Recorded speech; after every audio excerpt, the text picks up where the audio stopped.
Hey guys good morning. आज पनि मेरो खाना खाने बेला भयो। तपाईहरुको के छ? अनि आज चाहिँ मेरो थोरै सब्जी, एउटा मात्रै सब्जी छ, चटेलाको भाजी प्लस आलु पनि हालेको छु। चटेला यो कन्टोला कि कन्टोला हुन्छ नि,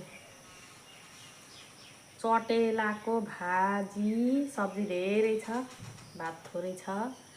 सब्जी धेर, भात थोर।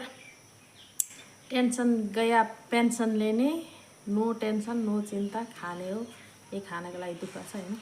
बाँकी कुरा आफ्नो ठाउँमा छ। आफ्नो ज्यान बिगारेर खाना नखाइकन बस्नु चाहिँ हुँदैन, खानुपर्छ।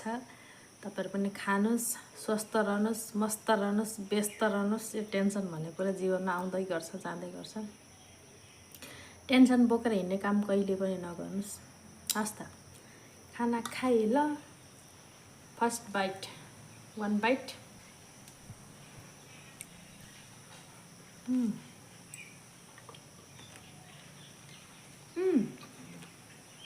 यो चटेलाको चाहिँ बिचमा यस्तो दाना हुन्छ, दाना टोक्दा चाहिँ किरी आएको नि, त्यो चाहिँ एकदम बेस्ट लाग्छ, मलाई मनपर्छ, मिठो लाग्छ।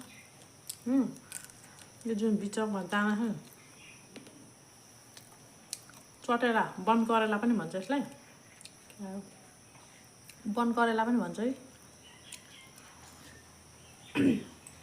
खाँदा चाहिँ यस्तो खालको दाना देखिन्छ क्या, टोक्दा कुरु गर्छ, मिठो लाग्छ, मलाई मनपर्छ। ल, आज चाहिँ यति नै हो मेरो हैन, भाजी भात। Cheers, by.